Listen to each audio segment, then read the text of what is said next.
E aí, pessoal? Que ano mais terrível esse ano de 2022, né, para nós gremistas. Não tá fácil ser gremista em 2022.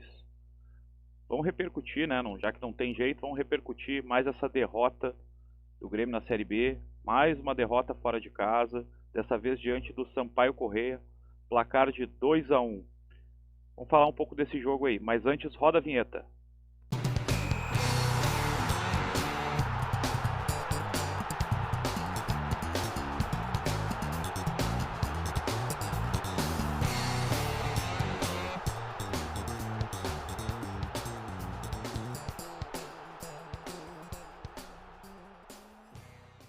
Que balde de água fria, né, pessoal? Depois daquela vitória contundente diante do Sport Recife, que nos deixou muito bem encaminhado para voltar à elite do futebol, mais um balde de água fria na nossa torcida, né? Essa derrota de hoje para o Sampaio Corrêa. Hoje o que a gente esperava era, enfim, uma vitória fora de casa, enfim, um bom resultado fora de casa, mas não aconteceu. Novamente, o Grêmio decepcionou, jogando longe da arena. Hoje era um jogo para a gente carimbar de vez nosso passaporte para a Série A do ano que vem, apesar de ainda estarmos bem encaminhados, mas foi um balde de água fria. E de cara já vamos para os melhores momentos fazer os comentários e a análise do jogo. Vamos lá. Bom, primeiro tempo que começa bem equilibrado, o Grêmio um pouquinho mais de posse de bola e controle do jogo. Me agrada o posicionamento que o Renato está trazendo para o setor ofensivo. Quando era com o Roger, o Grêmio recuava demais as linhas, inclusive a linha de atacantes.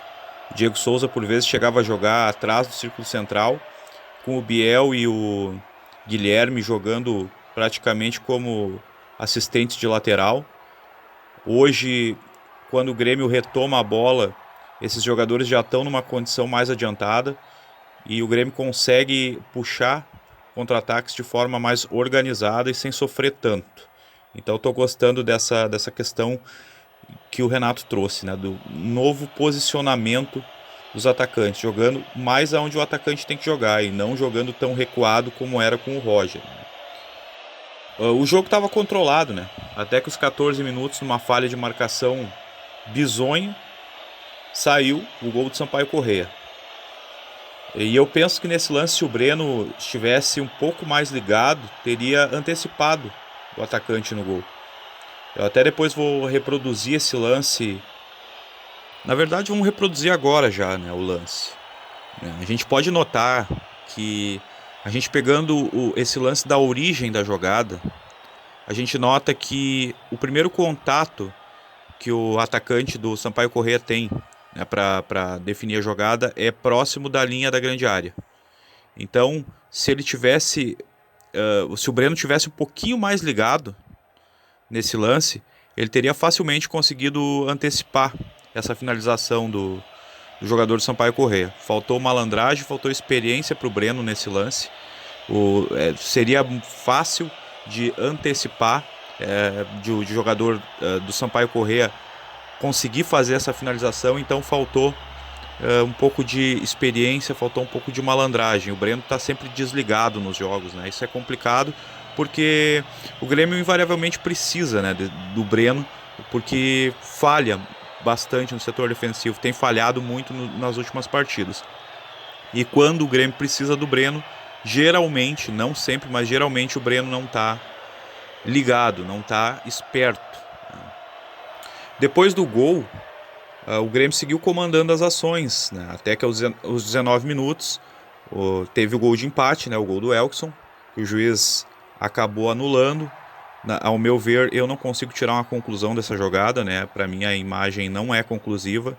Eu não consigo dizer que houve a infração e nem que não houve, né? Então prevaleceu, né, a decisão do Rafael Trace, que inclusive é um árbitro que eu tenho pavor.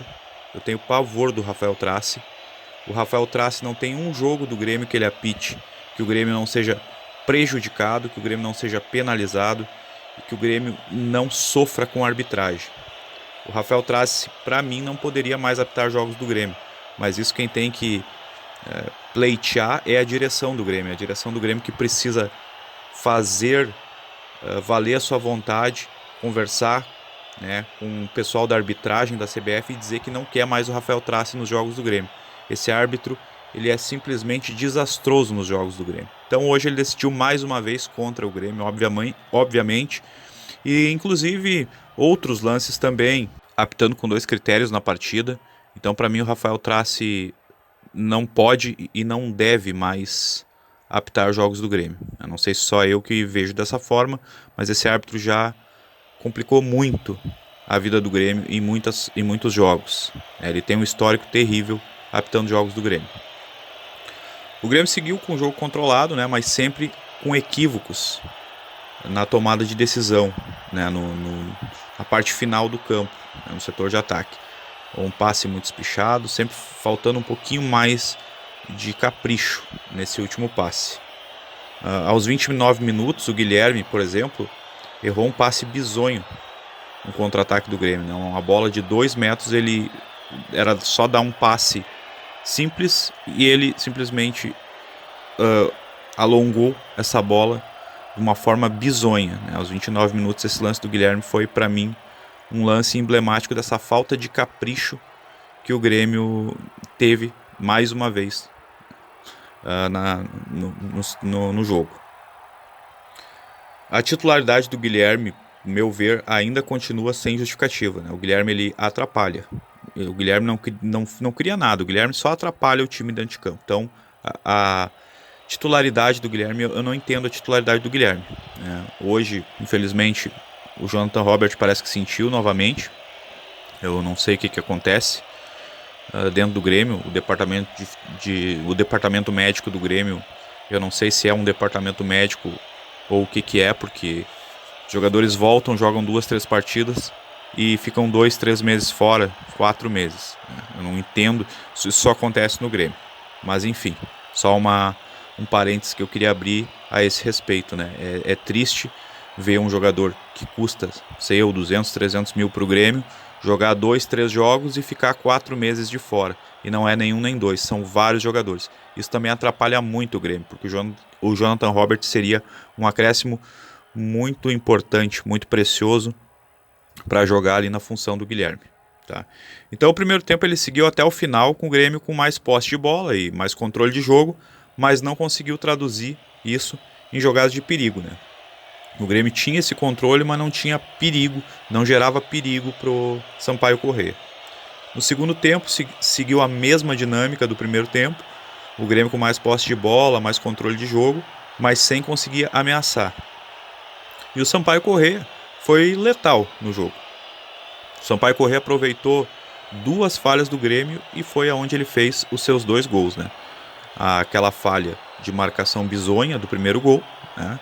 E depois, né, também um erro, como é que eu vou classificar esse erro, mas um erro horroroso de passe do Rodrigo Ferreira, que não tem a mínima condição de vestir a camisa do Grêmio, que gerou o segundo gol do Sampaio Corrêa. E aí aos 36 minutos, né, do segundo tempo, o Grêmio no volume, né, porque o Grêmio não estava jogando maravilhosamente bem, mas no volume, na imposição, no volume, o Grêmio acabou conseguindo fazer o gol de desconto com o Elkson. Mas foi um jogo, no meu ver, onde o placar foi justo. Foi justo pela falta de capricho do Grêmio no acabamento das jogadas. Então acabou sendo justo mesmo, o Grêmio tendo mais controle de jogo, o placar foi justo. O Grêmio teve o domínio das ações nos 2 tempos, mas foi, mais uma vez, um time, perdão da expressão, mas foi um time boca aberta. Por erros de tomada de decisão, o Grêmio não conseguiu converter o seu controle em gols, em chances claras. Mais uma vez faltou para o Grêmio o capricho do último passe. As atuações individuais, agora eu gostaria de destacar, atuações individuais positivas. Tá? Para mim, o único jogador que teve uma atuação individual positiva foi o Thiago Santos. Foi o único jogador que conseguiu fazer uma boa partida. O destaque negativo para mim, ou destaques negativos, o Breno, né? Mais uma vez, o goleiro que deveria estar mais ligado nessa jogada que aconteceu ali de ligação direta. Se ele tivesse mais ligado, poderia ter antecipado o movimento do jogador de ataque do Sampaio Corrêa e o gol não sairia. Outro destaque negativo, o Guilherme. Esse jogador atrapalha o Grêmio dentro de campo, ele tem que sair do time urgentemente. Outro destaque negativo, o Nicolas.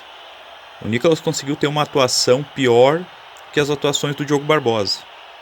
Não acertou um cruzamento, nenhuma tomada de decisão, uma partida pífia do Nicolas. Enfim, eu creio que o Grêmio não deveria ter jogado com o Lucas Silva e Thiago Santos junto. Acho que foi um equívoco do Renato. Era jogo para Tassiano e não para o Lucas Silva. Acho que o time ficaria melhor se tivesse montado um meio de campo então com Thiago Santos, Bitelo e Tassiano. O Lucas Silva e o Thiago Santos junto fica um pouco pesado, o time fica um pouco sem criatividade, né? Então creio que também essa questão da escalação foi equivocada.